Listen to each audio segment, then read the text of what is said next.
over and sit down there, okay?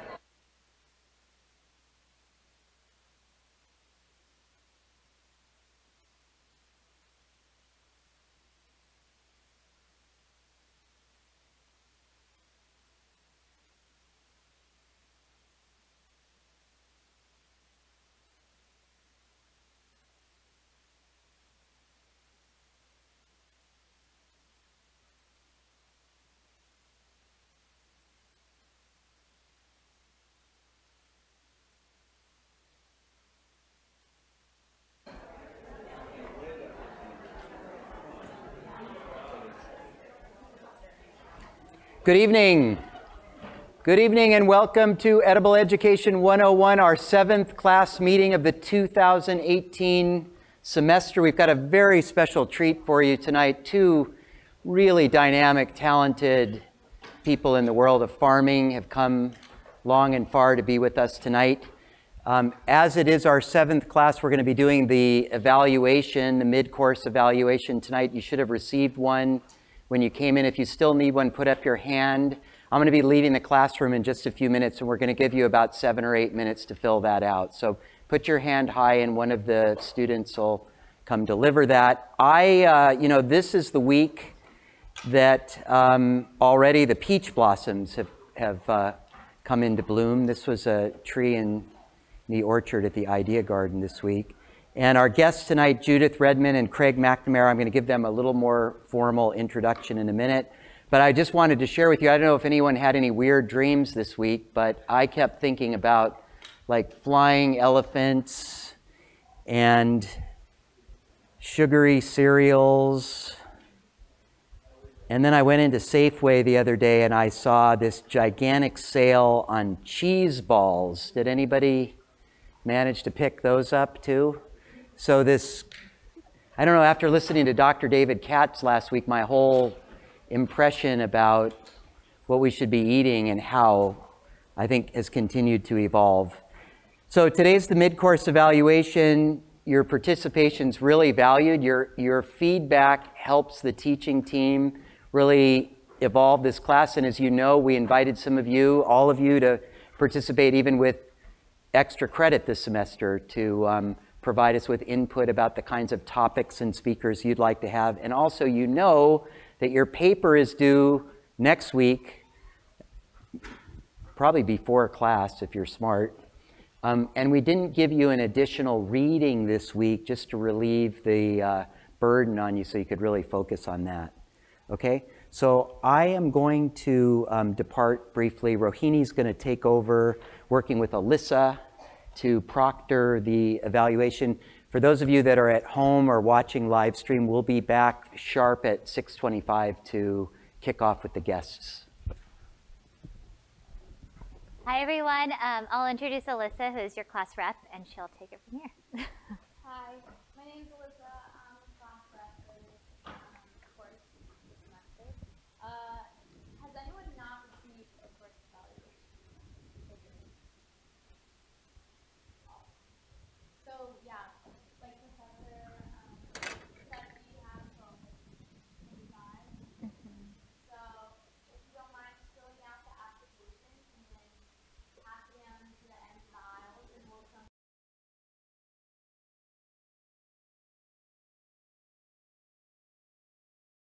Helpful because it will change potentially the class for the last few weeks and also.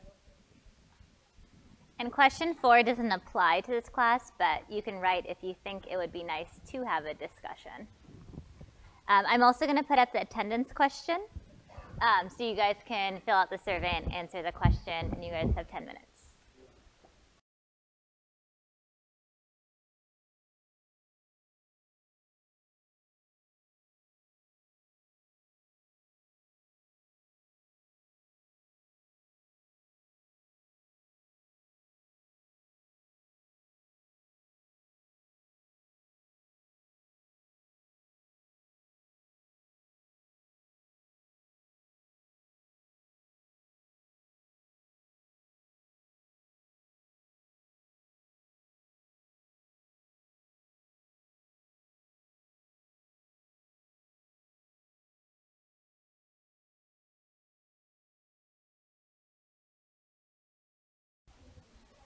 My mom when you were.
When you guys are done with your questionnaire, if you can just pass it down to the row towards the aisle, then someone will come and pick it up.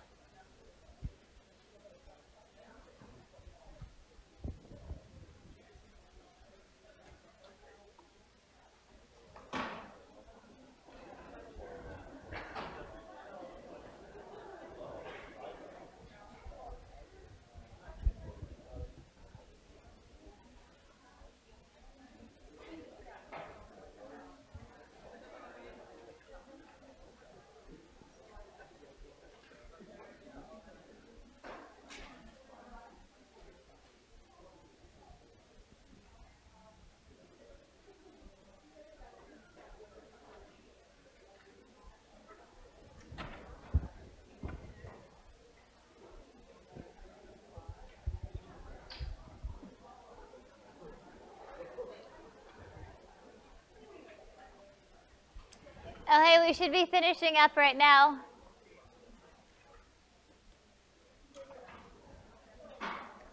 So if you can pass them towards the aisle, that'd be great. And the question is done. How did we do? We got, I didn't see the answer, should I?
How's that? That better? You'll recall that Dan was very focused on creating a ecosystem relationship to the farm and the farmer so that he could be cooking the whole biomass of the farm that the farmers needed to create those specialty vegetables that were the center of his third plate. So you might want to check out row 7. It looks like a really exciting new company. And it was kind of exciting to have Dan here right at the threshold of that launch. So tonight, we're just really honored to have Judith Redmond and Craig McNamara here with us tonight. They're both, not only are they really notable long-term farmers in the California farming world, but they're also really respected educators, activists, people that have been moving farming forward on multiple fronts, really a systems approach. And that's why we invited them here with us tonight, so that we could really learn about how the farm and the farmer really works into the ecosystem that we're learning about. And we're trying, one of the objectives of this class is, first of all, for the students to become enlightened eaters and to understand the interconnections and interdependencies of the food that they're eating, where it comes from, and also to develop kind of an ethical perspective and a moral compass, and then to understand how their own personal actions and their collective efforts can manifest in transforming the food system. So let's have a really warm welcome for Judith and Craig to Edible Education.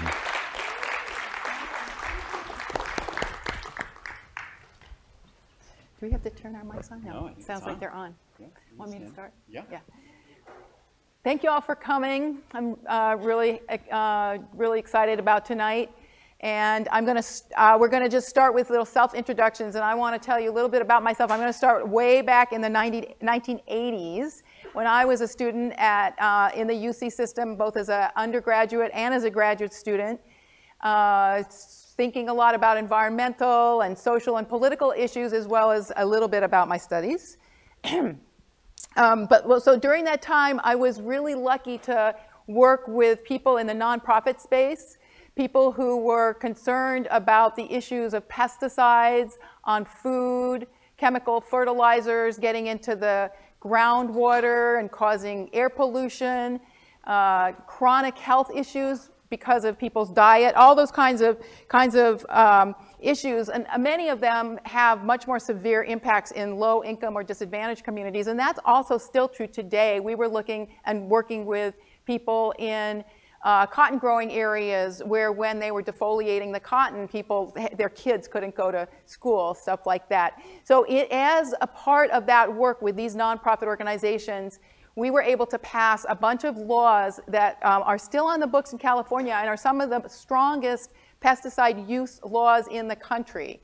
So that was one of the things that I'm proud about that I was part of in the 1980s. And another thing that we did as part of these nonprofit organizations was we helped to start a program through the California legislature called the UC Sustainable Agriculture Research and Education Program, UC SAREP. It's based at UC Davis. It's a statewide program. And it was a group of us that got together and thought about how there were all these things going on that we were talking about that were problems in agriculture, but there was also a story that was just starting that was about the positive things that organic pioneers were starting to do and starting to discover about how they could grow food with fewer chemical pesticides and fertilizers. So that's another thing I'm very proud about, is helping to start this program that still exists today. I also became the executive director of an organization called the Community Alliance with Family Farmers, and in that little part of my life, we worked on the Lighthouse Farm Network and the Biologically Integrated Orchard Systems program, both of which worked with farmers, not organic farmers, but farmers who were interested in reducing their use of chemicals and farming more with nature than against nature. It was an incredible experience for me, and it really shaped my lifelong work in agriculture, understanding that there are farmers out there that do want to farm with nature and regenerate nature and do do the right thing. So I'm really happy that I got to work in agriculture because it's really a place that's rich and exciting and that there is a lot of opportunity for change. So I know that in this class, I think a lot of you are learning about the problems or the issues, the challenges that we face in our food system. But the more I learned about those problems, the more I realized that it was important to also learn and understand about the solutions. And I think agriculture has an amazing story to tell in that regard because there are wonderful solutions. But when I was your age, or some of your ages, that story about the positive side of agriculture was in its infancy. It was just starting to be told, the story about organic agriculture. People didn't really know about it. It wasn't something that was really understood. A lot of the tools that we have now were just starting to be created. And so I have sort of made it my life's work to think about how to move agriculture into a more environmentally and socially sustainable place. Right now, I work a lot with an organization that is attempting to get agriculture into the forefront of the effort to mitigate climate change. I think agriculture has a really large role to play there. Not everyone has realized that, but more and more we're all realizing how important that is. So I am also a farmer as well as an activist. And in the 1980s, it was like in 1980, I started farming very close to Craig. I don't know if you knew that. Very close to Winters, right up on Pleasance Valley Road. And then moved later to Full Belly Farm in Gwinda, the famous town of Gwinda. That is where I farm now, at Full Belly Farm. And we will be taking you there in a little while. You're going to be seeing that farm virtually. And so I won't tell you much about that, but I did just want to emphasize this idea that much has changed in the 30 years that I've been a farmer and worked in agriculture. As I said, there wasn't an organic market. Didn't exist when I started. There weren't people that talked about CSAs. There were way fewer farmers markets then. All of that has changed. So the challenge for all you guys is, what part of the change do y'all want to be during the next 30 years? A lot has changed that we can talk about, and I just see in the world right now that the status quo is not an option, right? There's still all kinds of chronic health disease as a result of diet. There's still nitrates in the groundwater. There's still nitrogen fertilizer causing all kinds of air pollution. There's still a huge problem with climate change, which is going to cause havoc in all of your lives and all of our lives. So these are problems that I know you're talking about in your class, and these are also things that I feel like agriculture is going to have a role in changing. And so I'm hoping that all of you, or some of you, or a lot of you are going to be part of that change, and I'm really honored to be part of your conversation about it. Great, Judith. Yeah, you really picked up on where I want to begin. I beat you a little bit. I started in, my kind of trajectory and journey into agriculture began after high school. So I grew up on the East Coast. I came west here to the Bay Area to start my college years. I want to share this journey with you because I'm hoping we can pull you along. I think we're so excited to be here. I'm personally excited to be here. And as you'll see in the virtual farm tour, we really want you to think about this as a career. It's such an incredibly complex, challenging, but exciting, dynamic opportunity that we have here. So I came here at basically your age. I came out here, it was the peak of the Vietnam War. Many of us were very disillusioned. It was a very tumultuous time. And about 4 quarters into college, I dropped out. And I, together with a very dear friend of mine, Will Rogers, and I think his wife might be here this evening, Will and I decided we'd head south. Well, we weren't really prepared to head south, and we thought, where do we want to go? We want to go to Latin America. We want to go to South America. And I said, Will, well, let's maybe go by bus, or let's hitchhike. No, let's go on motorcycle. So Will persisted. We got a motorcycle. We headed south. We had not planned, as 19-year-olds typically don't, the road ahead. And when we got to Panama, we didn't realize there's this Darien Gap. There's this jungle. You cannot go by road on a motorcycle from Panama to Colombia. So we eventually made it to Colombia. Will said, had it, basta, up here, not going further. How's that? Yeah. Okay. So we made it to Colombia, and Will said, you know what? I think I've had enough of the motorcycle. I'm going to stay here. I said, I want to go to the country that I wanted to arrive at from the beginning, which was Chile. So I made it to Chile. I hitchhiked. And this is where the agricultural story for me began. I worked on peasant farms. I worked on farms that were self-sustaining, that people were producing their own food. They were very poor. And what happened for me was I realized this food and politics are intrinsically entwined. You cannot separate them. They're like this. They have been. If you look, I was just listening to Howard Zinn telling about his own view of American history. We have been in a power and food not forever, and I'm afraid we're going to be there. So what I learned along the road was get involved. I went out to Easter Island. That would have been in the early 1970s when Salvador Allende was president of Chile. And I noticed that there were a lot of cows, but everybody was buying powdered milk from Denmark. So agriculture has these tremendous disconnects. Here's an island. They call themselves Tepitu Tehenua, which means the umbilical of the world. They are so remote, they think of themselves as the belly button of the world. They're importing powdered milk from Denmark where they've got cows on the island. So here's a guy, me, I'd never milked a cow, learned how to milk, started a small dairy cooperative so that people could come and milk and start giving fresh milk to their families.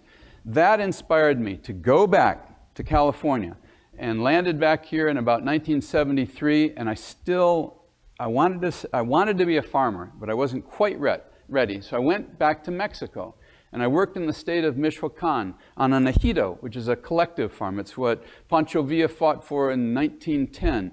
And I worked in sugarcane fields. There again, very poor, destitute situations, but it gave me the incentive of what I wanted to do in the future. I came to UC Davis, studied plant and soil science. So this is where we begin together. You're studying. I remember a phone call that I made to a very important person in my life who had started an insectary. He was one of the pioneers in integrated pest management, Everett Dietrich. And I said, Everett, these classes are really getting to me. The ag econ, I want to get out of here. I want to get in the field. I want to farm. And he said, stick with it. Get the science, get the basics, get the science under your belt so that when you're a farmer, you can understand what you can't see, what is going on in the ground. And I think Judith and I, when we tour the farm a little bit, we'll be discussing that. But I think the major point that I'd like to share with you is the importance of mentors along the way.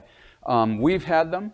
We continue to have them. You have them. Lean on us. Lean on them. It's such an important gift. And a mentoring relationship is definitely a two-way relationship. When we're mentoring, we give a lot and we get a lot. So one of my favorite mentors was Ton Lum. So I graduated from UC Davis with a little bit of science and soils. Soils were my favorite. Background, and I worked with Ton for 3 years. He was a Chinese farmer who'd come from China, studied at UC Davis in the area of Davis.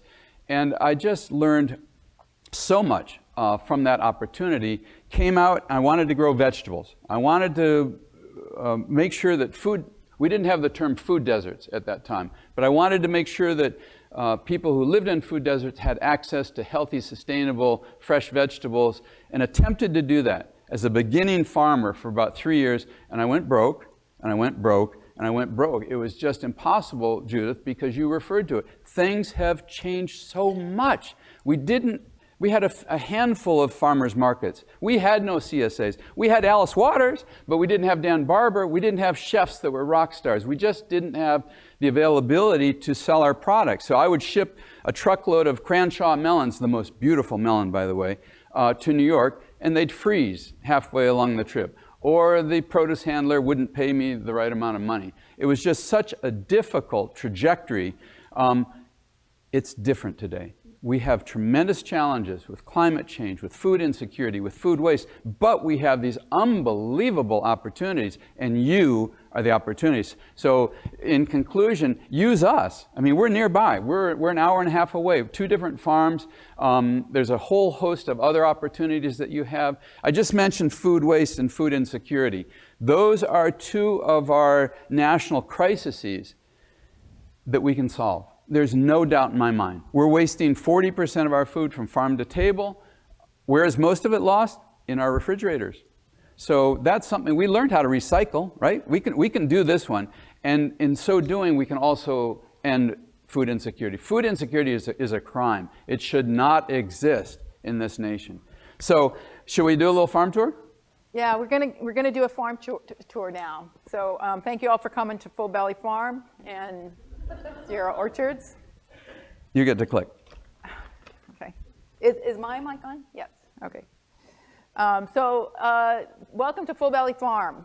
We're going to do a tour. You're going to get to see all the seasons in one tour, so you're all very lucky about that.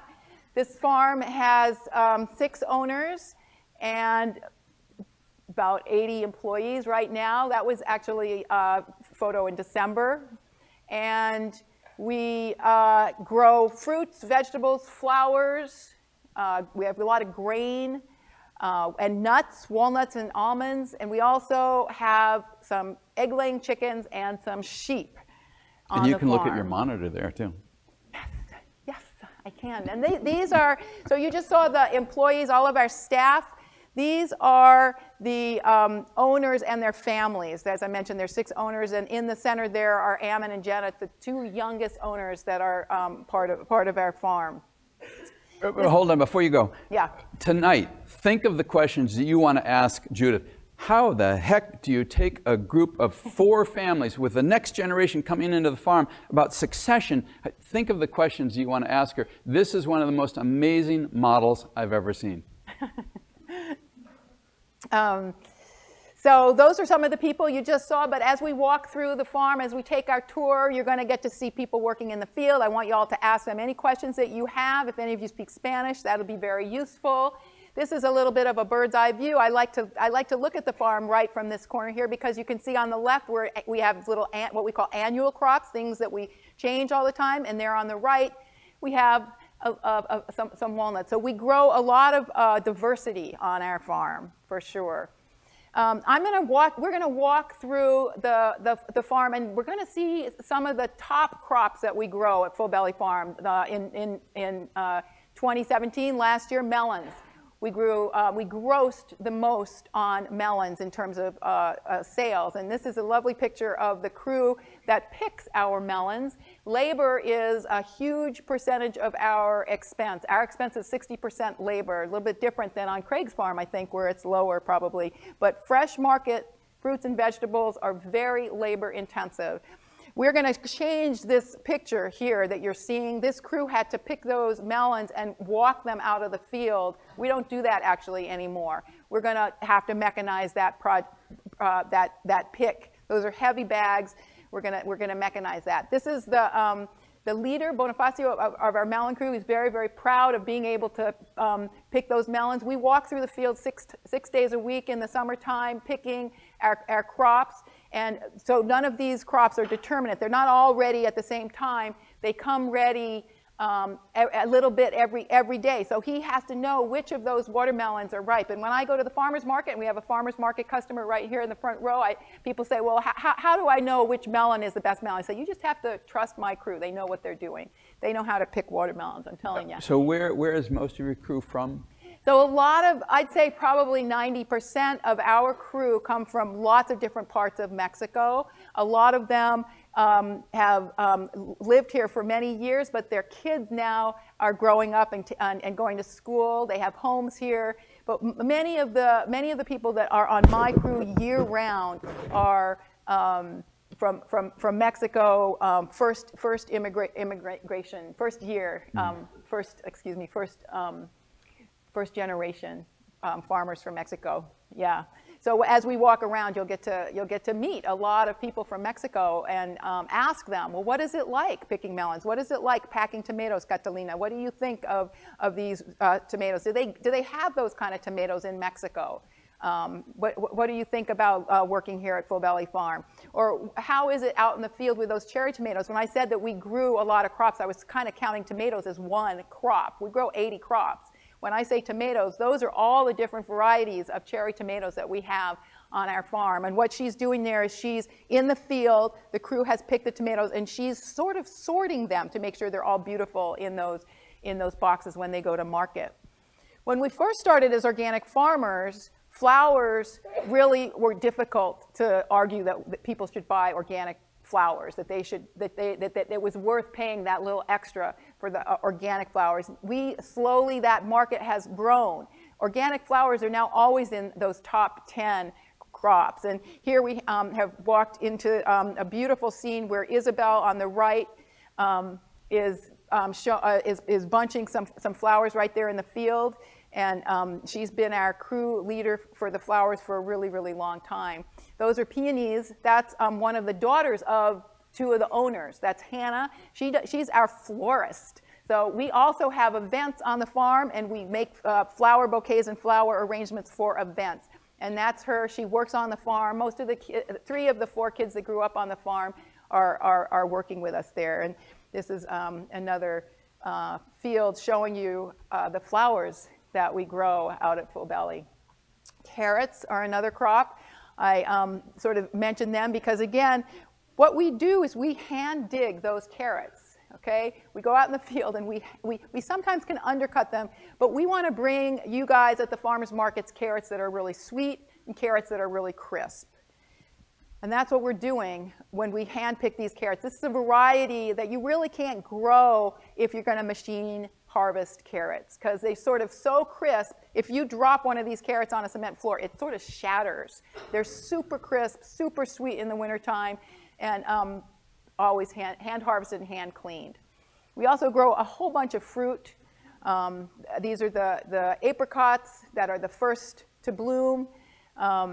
These are some of our beautiful peaches that we're growing. Fruits are, as you just think about how much labor it takes you have to thin the fruit, you have to pick it by hand, then you have to pack it in the packing shed and get it to market.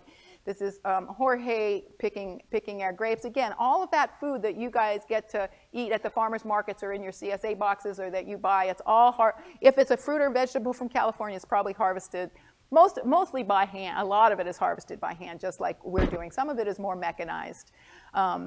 This time of year, if we weren't getting to see all of the seasons on our tour, this time of year you'd see a lot of greens. But I just like this picture because it shows all the different colors. You saw the chard and the kale and all the different colors all in one field. Every field often is full of a lot of different things going on. When I say peppers, that we grow peppers, we actually grow all kinds of different peppers. And that's a list of some of the peppers that we're growing. And some of the peppers in this photograph are what we call heirloom varieties. They're varieties that farmers have grown the seed, grown those plants. They've picked out the ones that are the most beautiful and the most tasty, and they've selected them and then passed that seed down to their next generation or shared it with other farmers. And there's even organizations that are seed savers that help share the seeds from special, delicious heirloom peppers or eggplants or tomatoes.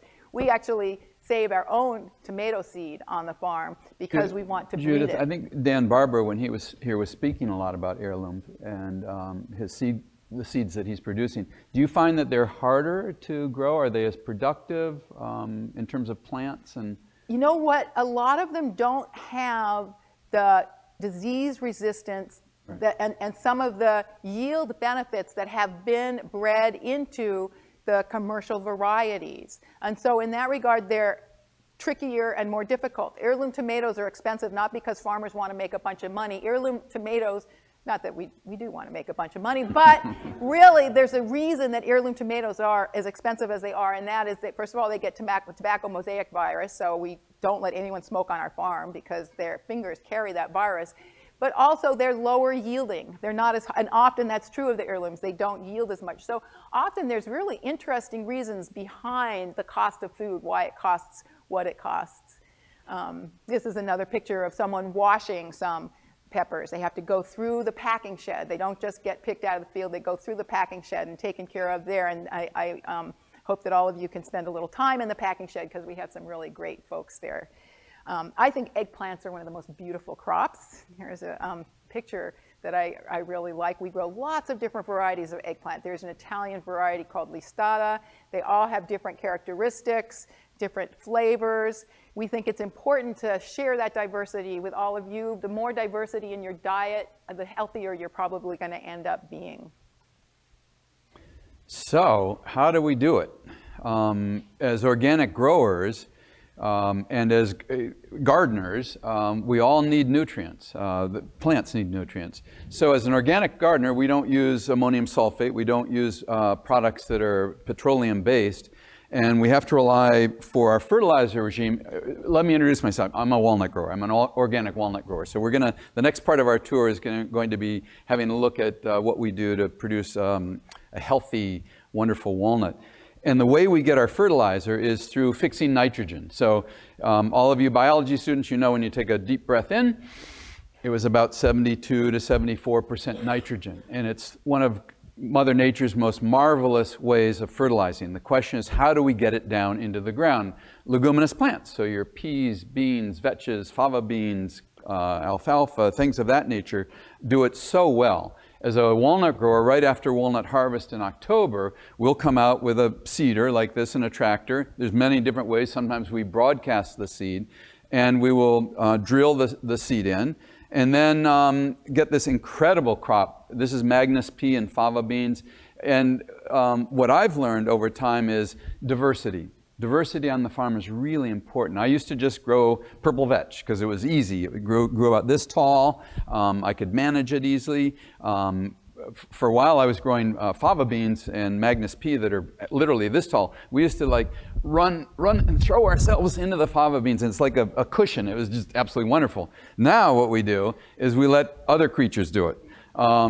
Today on the farm there are 1,400 sheep that we do not own. But we rent them in essence. There's no payment. Neither do we get paid for the shepherd to run his or her sheep in the orchard, nor do we receive pay, but we get a tremendous benefit. So you saw that cover crop. It was very tall. The sheep will go through, and in this mob grazing situation, we'll pen off a room like this, which is 10 acres, let's say, and have portable electronic fences, and then in about 2 days, move the sheep on. So I was initially concerned about this type of cropping because of compaction. Any of you who are engineers have heard of a device that's used to compact ground. Well, it's shaped like a sheep's hoof. Last year we were blessed with this incredible amount of rain, and I was very worried to have the sheep in the orchard while the rain was happening. It didn't happen. I guess just by the mob effect, they're pushing in the grasses, and it all seems to work. We're getting their urine and their poop, and it's quite amazing. One thing to mention though is just how unusual it is to have animal agriculture integrated with production of food. At our farm, we also have sheep, and we also use compost. Very similar kinds of practices.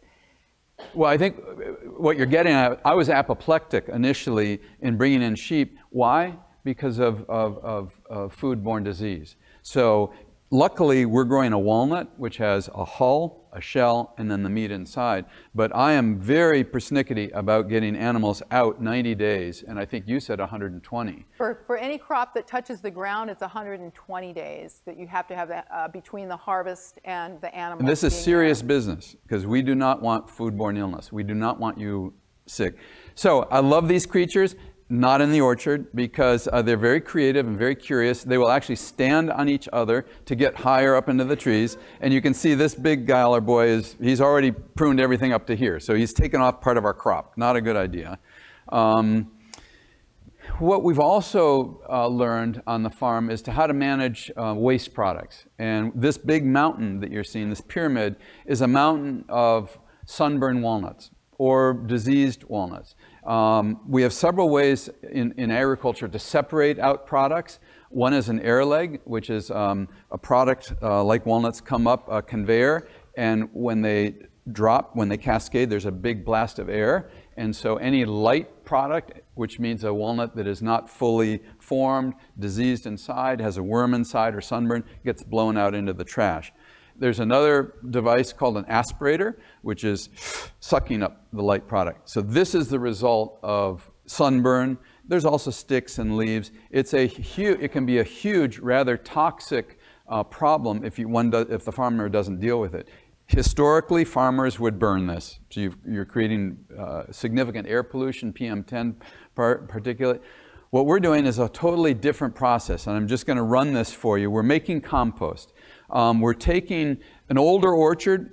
So we have some orchards that really need to go out of production. When we take them out, we chip them into small little bits. You're seeing some there. And so at harvest time, we're taking our waste product, which is that big mountain of hulls that's all sloppy, gooey, muddy, and layering it onto the shredded up walnut trees and using the water that we use during the processing. A walnut, as I said, has a green hull on it, and that is organic. It's got to come off, and there's a lot of it. So this is a fantastic way of taking 3 waste streams: old trees that have been shredded, hulls and diseased and unused walnuts, and the wastewater. So you can see that plastic tank. What this is, what you saw was a whole pile of compost being turned. It takes a very significant piece of equipment going 1 mile an hour because it's such a huge pile. And the steam that you saw is coming from the compost, which is about 146 degrees. The pile, as you can imagine, so this is in the fall, so the pile is cooking wonderfully inside, and the outside's a little cool. So you need this turner to do this, and we do it about every, I think, 4 or 5 days. And what I wanted to say here is both Full Belly and Sierra Orchards have benefited from millennials, from our children coming back. It's the best gift I've ever had as a first-generation farmer. To have a family member come back and to farm with us is fantastic. So here's one of our kids. Sean really introduced us to the whole composting, to the whole animal cycle. He's checking the compost. It's about 2 or 3 months old there. You can see the mycelium. And then Emily, who's our daughter, has really been working on food waste issues. So she works with a startup in Sacramento called California Safe Soil. They're taking that 600 pounds of fresh fruits and vegetables that every grocery store across the nation throws out every day, that typically goes to the landfill. This company is taking that and through a 2-hour heat process, turning it into a liquid organic fertilizer.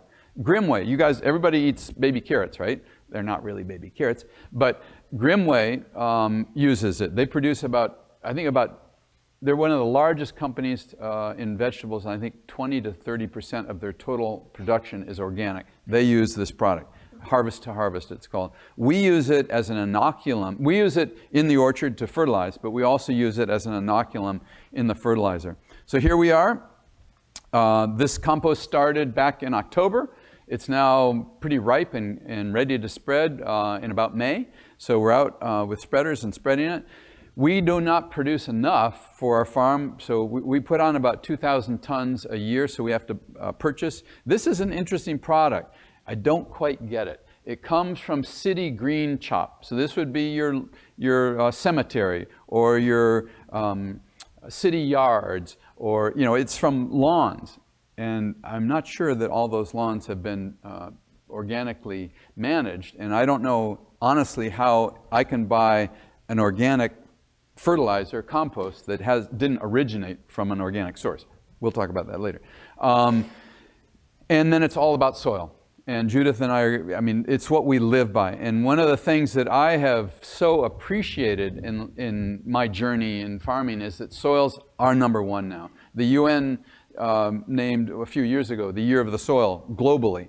And now you in your universities, in your classes, we in our work, soil is it. And we are... I think some of the most interesting research that's going on right now is around soils and what's happening in organic soils where people use, where farmers are using fertilizing techniques that are very different. The fertilizer that we use, very similar compost, cover crops, and then for certain crops that are growing quickly, like tomatoes, and that have a high need for some sorts of fertility, we'll also side dress with certain other products. If you look at the labels, though, they're not 100% water soluble. A large proportion of what we put in as fertilizer is not water soluble. It turns out that after 30 years of management, the research is showing all over the country that very, very important differences exist between those kinds of soils and soils that are just fed with water soluble fertilizers. And those differences are good news. They're good news for all of us. the interactions between the roots and the microbes that are being fed by that organic material and the nutrient cycles mean that the nitrogen isn't going off into the air. It's not leaching down into the water. It's being made available as it's needed. So there's some really, really exciting good news about soils and the importance of cover crops and compost in tying up that nitrogen and releasing it when it's actually needed. I just wanted to mention here, because we're farmers. We have the same pests, the same disease, the same issues that every farmer has, whether you're a conventional, sustainable, or organic grower. And sometimes we as a society think that we don't use pesticides. Of course, when we use something to control pests, it's called a pesticide. Frequently, we're using pheromones, right? We have an insect called a codling moth that presents herself for 3 generations starting about April 1st. So everybody aware of pheromones? Naturally occurring sex attractants, and technology has changed. I was just talking with our kids about it the other day. What an amazing, you will be involved in technology. You will be producing the things that we're going to be doing on the farm for the next 25 years. And just in our short lifetimes as farmers, what the technological changes, the advancements, the labor-saving devices are huge. So we use these, you know, when you go into a bathroom, public bathroom, and you have a little sanitizer, that's what we use in the orchard, but it's a pheromone. It's all dialed in. We know exactly at the height of the tree when the when the codling moth flies. We know the hour when she flies, and so this releases that. It creates, if we were an orchard here, there would be an invisible plume that we couldn't smell of the pheromone. The males are attracted to it, and we call it mating disruption. It doesn't prevent mating, but it significantly reduces it to a threshold that we can live at. We also spray. So this is a helicopter that we hire, custom hire.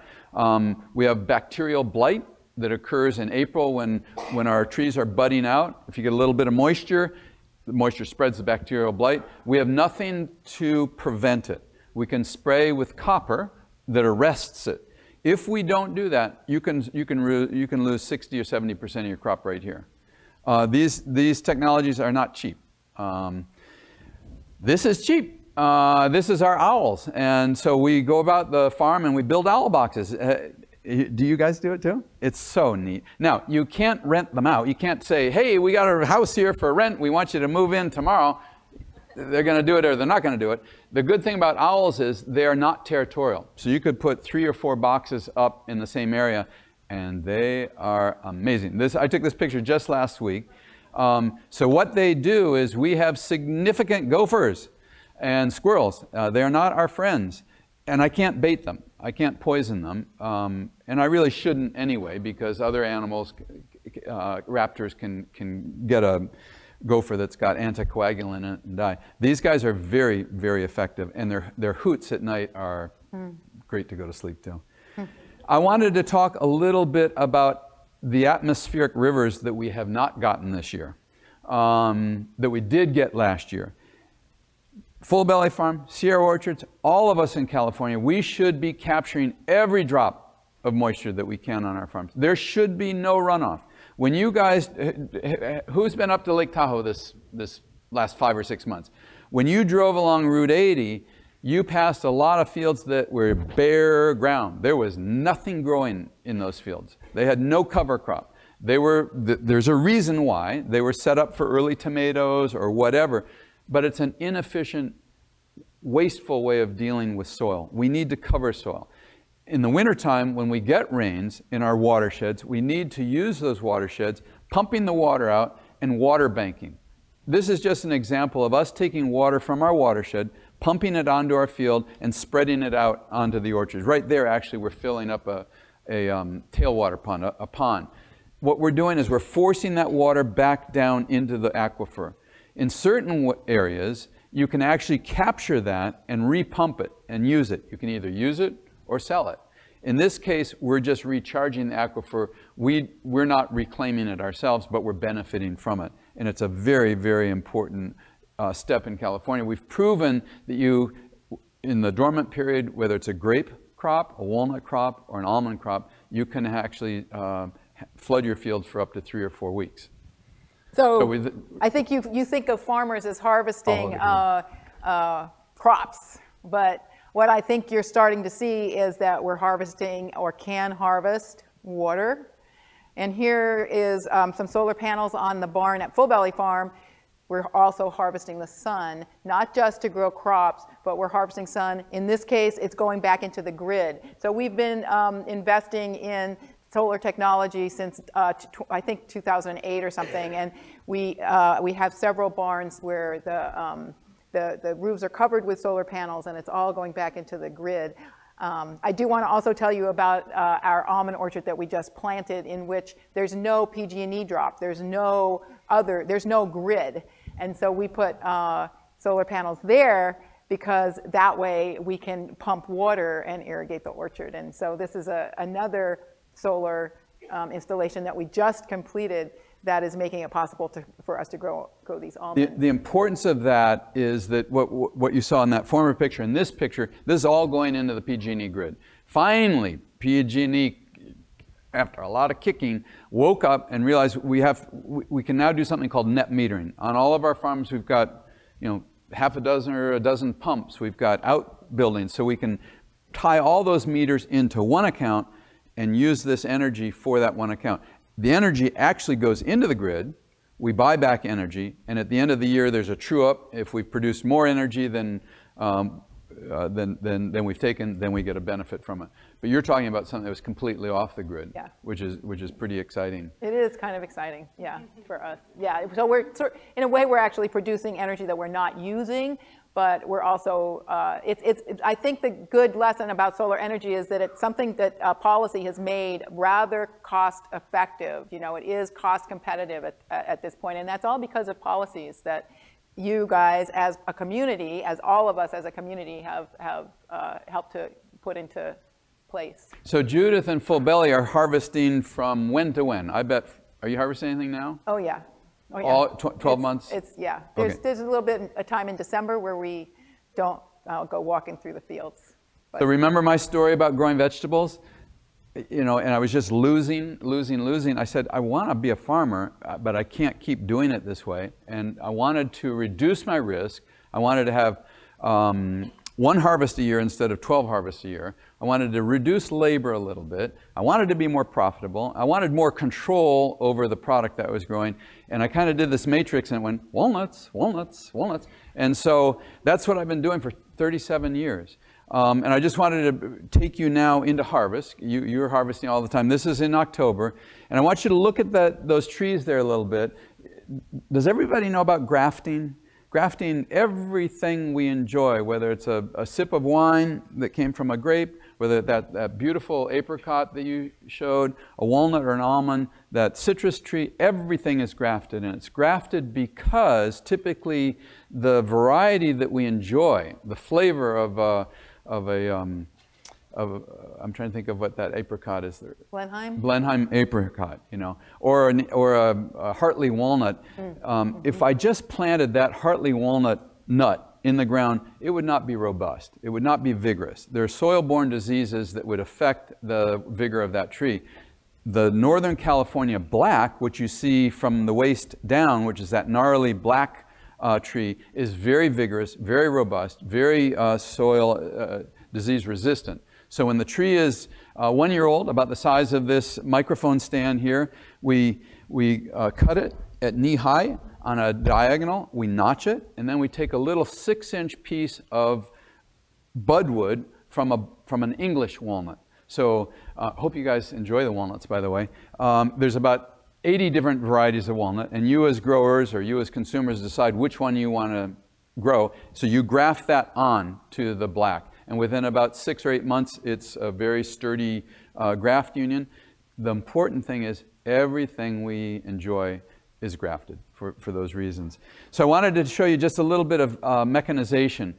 Today on the farms, we are very mechanized. And we can talk about it while we talk about labor. But what you're seeing here is we shake the trees, the walnuts fall onto the ground, we sweep them, big machines pick them up, and convey them into sets of double trailers that you saw there. These are nuts coming into our dryer. They've already been, the hull has been taken off. They get loaded into sets of doubles, and this is where I say goodbye. We grow, harvest. We do not process the nut, and we can talk about that a little bit later, why I chose not to do that. Now we're going to fly over the huller a little bit. And the reason I show you this is, you know, both of us are about 450 acres or so. 400. We're not mom and pop operations. We're sophisticated businesses, but we're not huge. I'd say in the organic realm, we're big, but not the biggest. But we have to make these huge investments.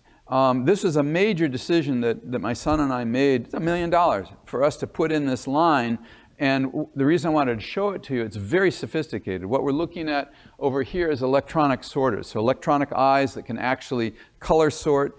It reduces the amount of hand labor that we've got to do that. The name of the game in what we do is quality. It's what you do every day. It's what you want to buy. When you buy something from Full Belly, when you buy all of our crop goes basically to Trader Joe's. So if you're buying an organic walnut at Trader Joe's, it probably came from us.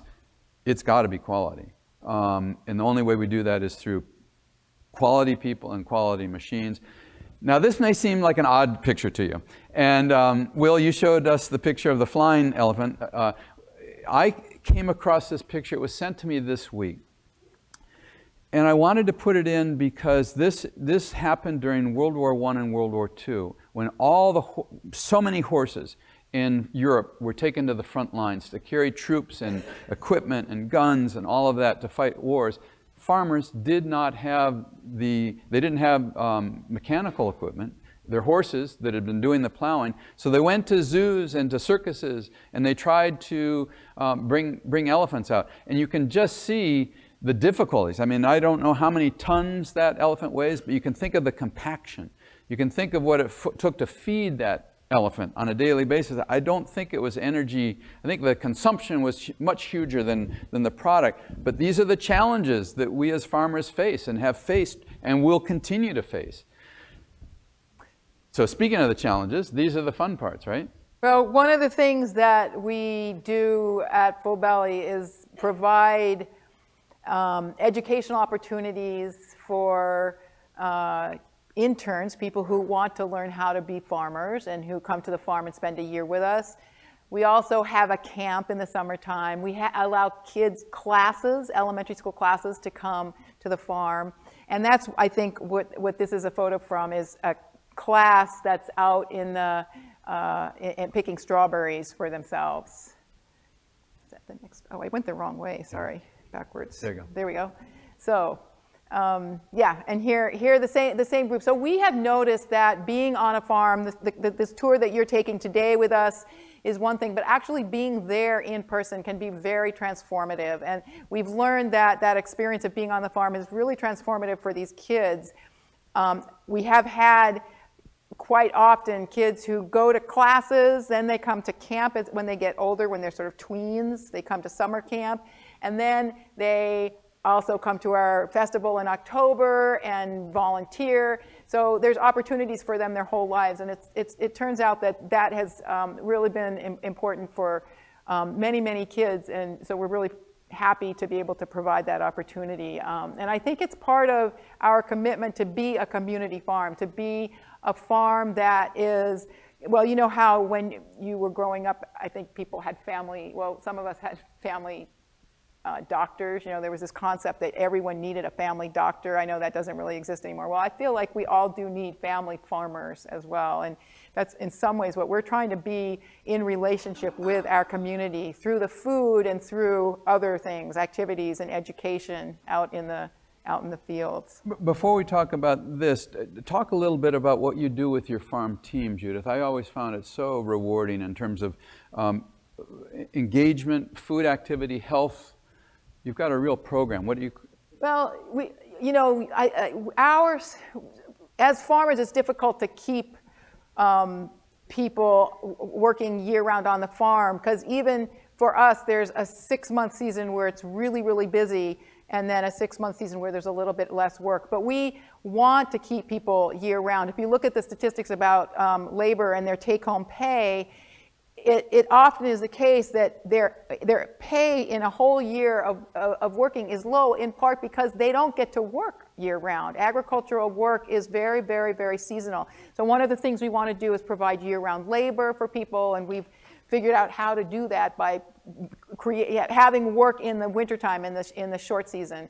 We also have a lot of educational activities that we provide for, you know, like a one day where all the women on the farm get together, or a good portion of them get together and talk about actually just health and education and personal finance and things like that. So, you know, I think we're trying to, even though we can't always pay people the wage that we wish we could pay them, a higher wage, we feel like there's other ways that we can have programs that might provide benefits to them. On that note, we were just comparing notes. Our starting wage, if you come and work for us, is $15 an hour. I realize that's not a huge one, but in agriculture, what's our minimum now? It's 12 right now, I think. 12, yeah, okay. 12 something. We were talking a little bit earlier, and we can talk during the Q&A about the 40-hour minimum issue that was raised that you all, did everybody vote on that, or it was just passed by the legislature and signed by the governor? I think it was the legislature and the governor. So I want to take off where Judith left off with the young generation. So we want to train, we want to create environments to train the next generation of farmers. So this is some photographs of the California Farm Academy. We started a nonprofit on our farm 24 years ago, and about 6 years ago started this effort to train beginning farmers. And our past Secretary of Agriculture, Tom Vilsack, said, we need 100,000 farmers and we need them yesterday. So the average age across the country of the farmer is 60 years old. I'm 68. In the next 12 years, 50% of America's land is going to be changing hands. That is huge. Who's going to be doing it? How are they going to be doing it? The technologies, it's just going to be massive. So we have now, I think, graduated 120 of our beginning farmers. And you know, we didn't say young farmers. Those people are from your age to my age, and they come with us for 7 months, from February through September. And upon graduation, we now just have the first California certified apprentice program, which I think is a 2,000-hour program, which really goes deep. So once you complete the 7 months, if you want to take on this next project, you can. A lot of our farmers have gone out to farming, but the big hurdle today is the price of land. The land that we're on is like $30,000, and you know, and there's land that's much more expensive than that, $30,000 an acre. This is a piece of land in West Sacramento. Many of our farmers have gone to urban farming, whereas we thought back, you know, years ago, urban farming, really? Are we going to really produce enough food to make a difference? Absolutely, because where we are headed to this 9 billion, we have to use every tool, sustainable, organic, that we can. So this is a former filling station on a corner in an underserved part of West Sac. You can see the rail corridor in the background there. And it's become a really viable food source. Set up a produce stand, and it just energizes and creates health within the community. So we hope that you'll be part of something like this. This is a group that graduated a few years ago, 22 or 23 new farmers. Like I said, I think we've graduated 126, and I believe 100 or so are farming. At this point, maybe we could have a call to action a little bit. My call to action is beginning farmers, obviously, but it's climate change. And whatever we can do to be effective forces for change in this environment that we're all in. And we're all in it together. Could I ask how many of you are registered voters in California? So, a huge amount. So we need to be active. There are going to be some very significant ballot issues coming before us. How many of you know the term and what it means, water fix? Has anybody heard water fix? Oh boy. So how are you? You've got a lot of work to do with your fellow students here. Water fix has been largely promoted by our governor, Jerry Brown, who I have to say has done an amazing job in his 16 years as governor. But what it is a very sophisticated, very complex system of tunnels, 40 feet wide, I think 300 feet down in the ground, 2 of them that will take water from about south of Sacramento under the delta and deliver it to the forebay, the pumping area. Everybody's driven down Route 5. You've seen the canals taking water down to water farmland, as well as go up the Tehachapi's and help 19 million people have water in the LA basin. So the water fix is a system whereby you can take fresh water, deliver it to the pumping stations, and ensure that you're not going to be killing delta smelt. So we have so many conflicting issues in California. We have recreational, we have drinking water, we have agricultural water, we have water that we need for salmon and smelt. We have not added to our California infrastructure, to our water infrastructure in 60 years, since Pat Brown, Jerry Brown's father. We have done 0. It is time. Are we going to make the right choice? Probably not. But we cannot stop at not making a choice. The fact that you have not heard of water fix is a problem on my shoulders. We have it as people engaged in this effort, as environmentalists and farmers. We haven't done our job. You need to be engaged. This is your future. I'm really serious about this. There are other things that are coming up. There's Prop 68, which is a $4 billion bond that you're going to be asked to vote on in June. I hope you vote for it, because it will provide those $4 billion for water security, the environment, and playgrounds. Everybody deserves a playground within 10 minutes of their home. Think of our health issues that we're all so aware of today.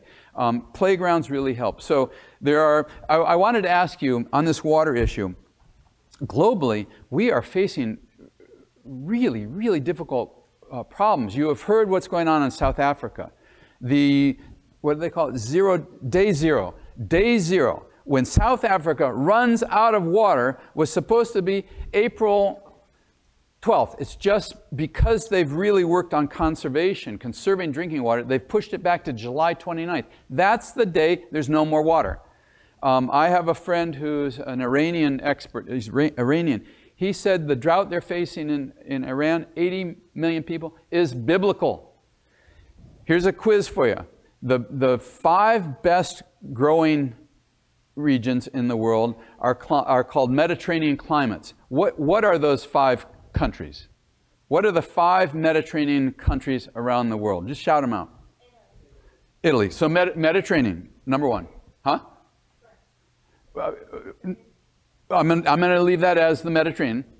How about California? That's the Mediterranean. We already got that. South Africa. Think countries that produce grapes and wine. Australia and Chile. The Mediterranean, California, South Africa, Australia, and Chile. Each of those, if not today, has experienced the most dramatic droughts. I mean, we are on track right now. Hopefully we got an inch or two tonight. We are on track in California this year to be the driest year in recorded history. Who would have ever thought that, coming off of last year? We got a water problem. You got to fix it. And you're going to fix it by voting, and you're going to fix it by using your intelligence to decide which way you want to vote. Yeah. I'm glad you mentioned Prop 68, the Parks Bond. It's got a lot of good stuff in it, and I hope all of you can think about it and look at it. Should we do Q&A? Yeah, we should do Q&A.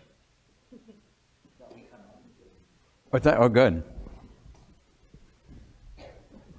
If you have a question, you can come up to the microphone. Rohini, why don't you join us up here, because you've got some really great questions. Judith, you structured Full Belly Farm in a nonprofit model. Is that correct? No. When we first started as 4 founding owners, right, and thought about how to structure it, I was very much a part of the nonprofit world. Okay. And talked a lot about how we should donate our profits and things like that. And the other 2 partners were, well, let's just see how it goes before we start deciding what percentage of profits we're going to be donating. So we were a partnership. And then we became a corporation, because as a corporation, you can own partial, you can sell shares and stuff. And so we were able to let the second generation buy into the farm at a smaller percentage than the rest of us. I see. Okay. And one thing I'm really interested in is sort of like, what keeps you up at night? What keeps us up at night? Well, yeah. I mean, what does a farmer worry about in the middle of the night? Well, how to get up in the morning when you haven't had enough sleep. Okay.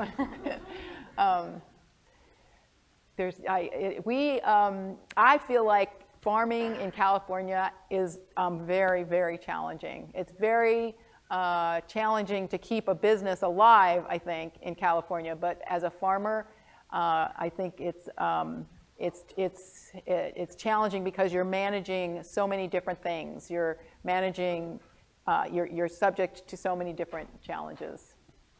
I worry about you. I worry about my millennials. What can I say? I worry about the future, and it gets me very upset when they worry about it. One of the things you hear a lot about is the regulatory burden of being an organic farm and the costs of compliance. And could you talk a little bit about that? And well, I think it's an interesting thing for people to think about, because I think there's a lot of folks that are very interested in policy, and they have very laudable goals. You know, help to raise up low-income people, like farm labor. Help to get nitrates out of the groundwater. How are we going to do that? How are we going to help all the people living in the Central Valley whose groundwater has been polluted by decades and decades of agriculture? There's nitrates in the groundwater. The drinking water is all messed up. How are we going to help them? What policies can we put in place? A lot of what's happened in the policy world is that the farmers have been given the responsibility to solve those problems. It's on our shoulders to make sure there's no more nitrates that get into the groundwater, to make sure that there's no nitrogen fertilizer escaping into the atmosphere to cause pollution or to create climate change. It's on our shoulders to raise up farm labor and not increase the price of food so that, you know, low-income people can still afford it. So I feel like the message, the regulatory burden is stifling, ridiculous. Many agencies don't talk to one another. They're siloed. So these are the things for policymakers to think about. What's the unintended consequences of the policies that are being made? What is the unintended? There's often unintended consequences in agriculture. And what are the different silos that exist in policy? Why doesn't the Department of Labor talk to the people at OSHA, the occupational health and safety folks?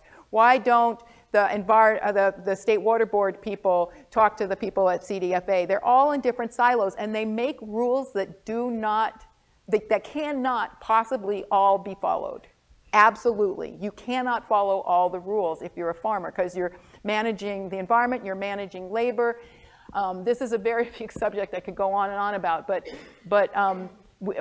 as future policymakers, I wish that we could get all of these different agencies together to make some rules that we could actually follow and that actually made sense. I mean, why are we not allowed to have a crew of workers why is it there are disincentives for a crew of workers to work in the field in the morning and then go in the packing shed in the afternoon when it's cool? There's disincentives at the Department of Labor for that. Even though it's hot in the afternoon, they should go in the packing shed. I could go on about it. Well, we have a future policymaker right here sitting next to you, so I want Fingers let you, well, you're on your way. So Rohini, you've got some really great questions. So my questions are related to policy, but particularly the Farm Bill is up for renewal this year.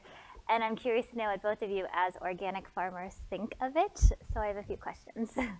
My first question is how does the Farm Bill affect, which is federal legislation, affect California farmers, particularly both your farms? Well, very significantly. I mean, you know, we grow 400 different crops here in California.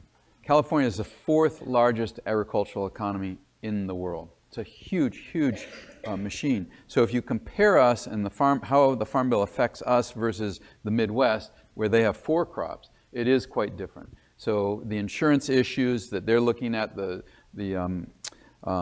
supplements that they're looking at. I think the big ticket that I focus on is the whole SNAP. Was the issue that I was talking about, food insecurity. And I don't know if you've read recently, but one plan coming out of the administration is a harvest box and reducing SNAP monies to families that need it the most. And a harvest box would be mostly processed food. It's not the right ticket. Judith, you had some real thoughts on how California. Yeah, it's great to think about how policy does directly affect our world and our lives. And what the Farm Bill often has in terms of its aggregate, Craig just mentioned the part of the Farm Bill, which is a very big percentage of it, that works with low-income food programs, right? But there's also a part of the Farm Bill that works directly with farmers and provides payments to farmers for various crops that they're growing, and insurance and things like that. And in the food movement, the people who've worked on sustainable agriculture and food, the food movement, we've created programs that are now part of the Farm Bureau that have the Farm Bill that have tried to incentivize and provide ways that, for example, low-income people can spend their money on fresh fruits and vegetables. And if they go to farmers markets and can spend their money on fresh fruits and vegetables, that benefits farms that are selling those fresh fruits and vegetables. So there are a lot of programs in the Farm Bill that are there now because of work that all of us have done that are at risk, but that have been very, very effective. Full Belly actually did get a grant from the USDA that was a result of an effort to help farmers do value added. In other words, like make jams and tomato sauces and salsas.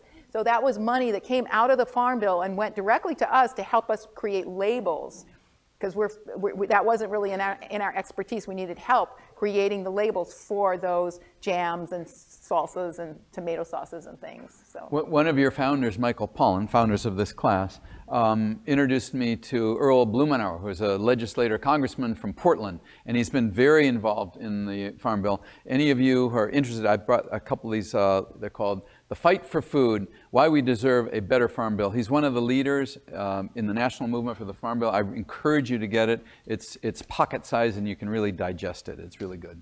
You know, and last year we had Michelle Nishan from Wholesome Wave here in the class, who has innovated a lot in getting matching funds and double up funds for the SNAP program in the farmers market. And he's actually opened an office now in Berkeley to spread that work here in California.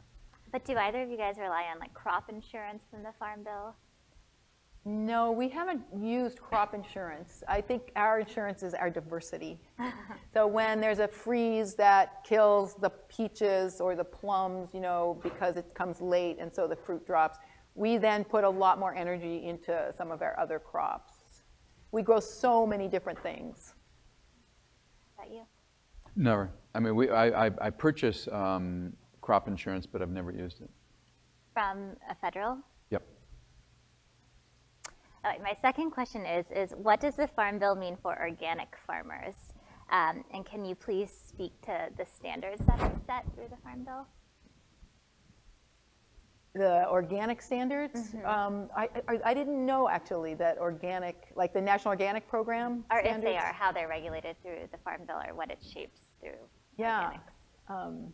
So I know California has its different regulations as well, and then there's also federal organic regulations. Yes, there are. The federal program is called the National Organic Program. So, and the federal program allows certain state organizations to be the certifiers. So the seal that I get from the state organization, California Certified Organic Farmers, has been sort of vetted through the USDA National Organic Program. And the National Organic Program, importantly, has a group of stakeholders that come from all different parts of the food industry. There's people who own retail, there's one person who owns retail stores, there's several farmers, there's a policymaker, there's an environmentalist, there's people who are processors. So there's a set of stakeholders, and they're called the National Organic Standards Board, and they advise the USDA on those standards. So there actually is one set of standards, and that's the set by the National Organic Program. Do you get any certifications? CCOF, California Certified Organic, but not through the Farm Bill at all. And then you spoke to this a little bit about how you feel like you got some representation, but do you feel like you have a voice in the Farm Bill that's going through? And if not, why not? And if so, how do you think you can get a voice? Well, I really believe that the partnership between public agencies, business, and nonprofits can be really, really powerful when it does occur. A lot of the representation that I get at the federal level is through an organization that's a coalition organization. It's called the National Sustainable Agriculture Coalition. And there's a group of organizations in California. We just mentioned one, CCOF, California Certified Organic Farmers, but there are others like Community Alliance with Family Farmers, California Agriculture Climate Action Network. These are nonprofit organizations that focus on California but have an interest in national policy like the Farm Bureau. And so they create this coalition that's called the National Sustainable Agriculture Coalition. And for us in California to represent our sort of grassroots movement activism in Washington, we rely on NSAC. But of course, we also feel that as a business, we can pressure our representatives, and we do that liberally as well. Yeah, I think that's the most important thing we can do as farmers. I think it's the most important thing we can do as eaters. We have an amazing Secretary of Agriculture, Karen Ross, in our state, who has done quite a remarkable job, heavy lifting for us on the Farm Bill. And, you know, I think our Farm Bureau has done a good job as well. You know, many of our colleagues are of a different party than I am. I'm typically a minority when it comes to the political discussions. But I think California has, on issues of Farm Bill, immigration, regulation, I think we really are working as well together as we ever have. And the last question is what are you most hopeful to see out of this Farm Bill? And fearful. I've got to drill back to feeding people. I mean, that's the most important thing. I think it's, I don't remember the specific numbers on the Farm Bill, but it's a $110 billion, it's $100 billion. Close to $1 trillion. Close to $1 trillion. A year. Years, maybe. 5 years, it's every 5 years. Okay, but I think 70% of it is it not, is part of SNAP, and it's close. It's we like can't 50, cut that. You cannot allow this administration to cut that. And I know you have a food insecurity issue here at UC Berkeley, and that's not something to hide. It's something that we should end, and we can only do that through policy. And I know many of you are studying that, so it's incumbent upon us to be active. That's a great answer. I'll just defer to that. I think that's really true. I think that there's some great programs for farmers in the Farm Bill as well, and it would be sad. They're a very small amount of money. They're not a lot of money, and it would be sad if those great programs were cut at the expense of more money for soybeans and other commodity crops. We're hearing more about this word regenerative agriculture. It's kind of coming up. We actually did a case study here at the Haas School last year with Patagonia Provisions, which is sort of pushing a new standard and a new identity beyond organic. What's up with that, and why, and how does it manifest on the farm? Yeah, part of the regenerative discussion is around the use of no-till in agriculture. That's behind a lot of it. Is the climate change, the effort to bring climate change into as a goal of agriculture to reduce our climate impact. And no-till is something that and low-till and minimal-till is something that we've experimented with on Full Belly Farm, but it's a real holy grail. It's a difficult achievement to be able to go no-till if you're organic, because of all the weeds and the herbicides that you see with no-till agriculture. And I think it's going to be interesting. There's a lot of people looking at new labels also because there's been disappointment in some of the decisions made at NOSB that I mentioned earlier, like allowing hydroponics, soil crops not grown in soil to be certified as organic. So, and also issues around large animal feeding operations that don't really follow the animal welfare rule. This administration actually, we have an animal welfare rule. It's already part of the National Organic Program, but it's not specific enough. It's not really well developed. And so for really almost a decade, the organic movement has worked on an animal welfare rule that went back and forth and in and out and around, and we compromised and we did this, and we got a rule that we believed in, and that really pretty much everybody across the spectrum, the processors, the global corporate organic people, pretty much everyone said, okay, well, we can live with this. And it was a huge improvement. And this administration basically just said, we just threw it out. They completely threw it out. So those are some of the disappointments that even the organic movement, farmers who've been farming for 30 years have faced. And so there's this very, very active, interesting, juicy discussion taking place about new labels and add-on labels. I think it's going to be very confusing for a little while. Do either of you do any kind of climate impact measurement on your farm that you know, like a critical performance indicator, or is that part of the ethos or consciousness of how you measure success, or is it coming, or are your kids interested in that part, or?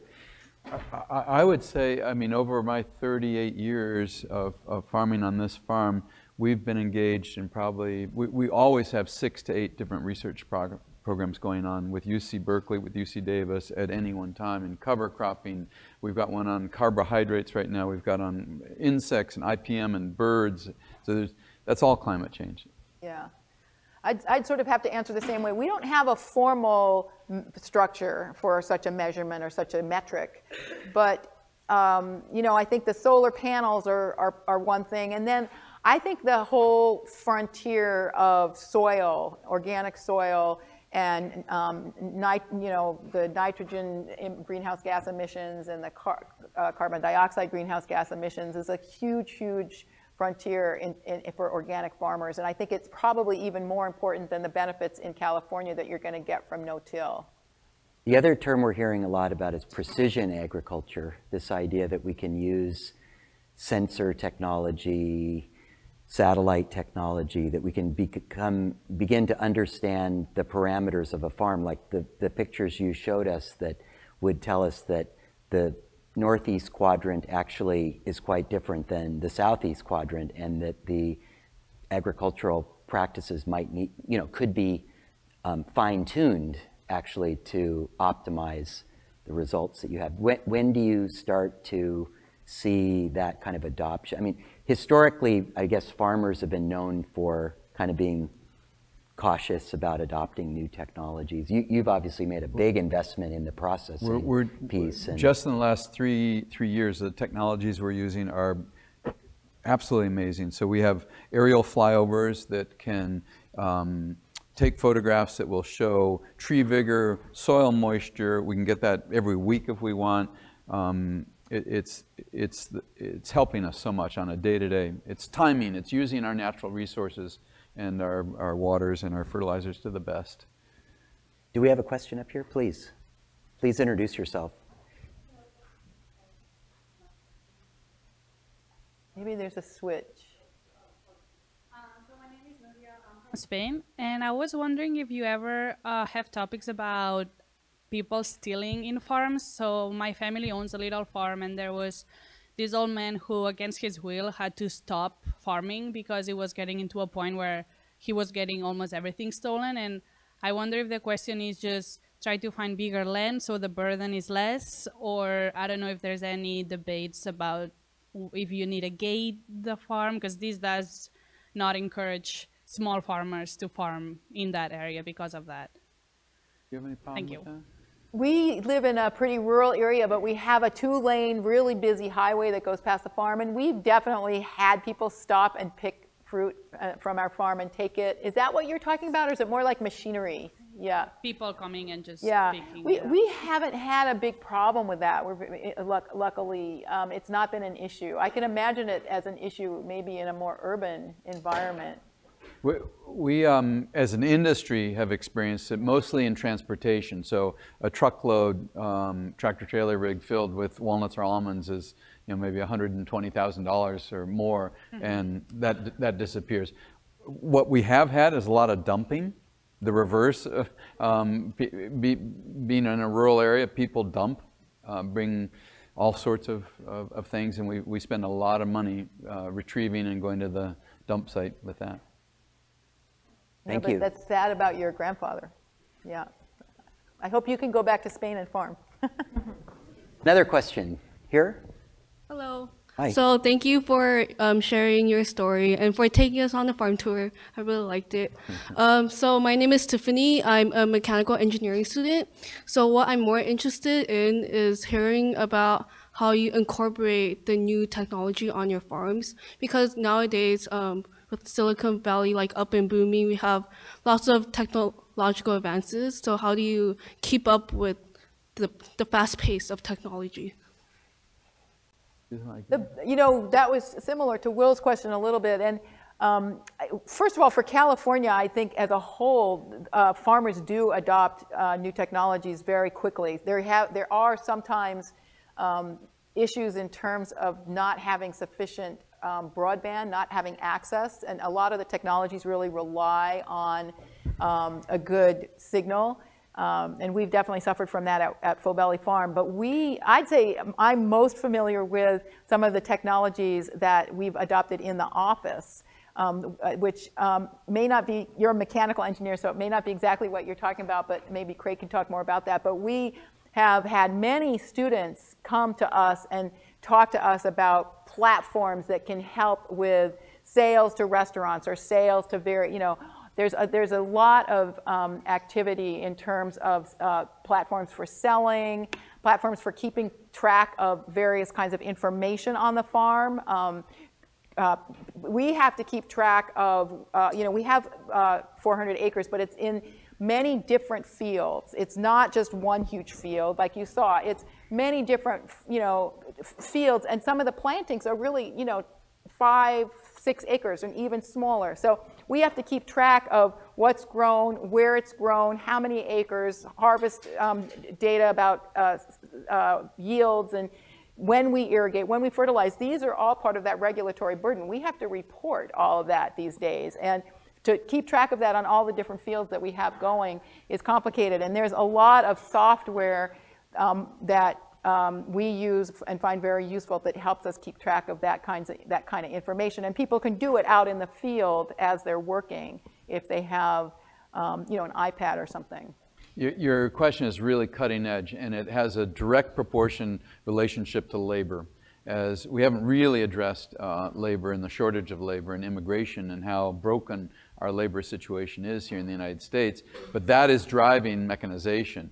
I've seen from Spain, our friend from Spain, I've seen a prototype of a strawberry harvester, but the beds will be completely different shape than they currently are. Buried drip.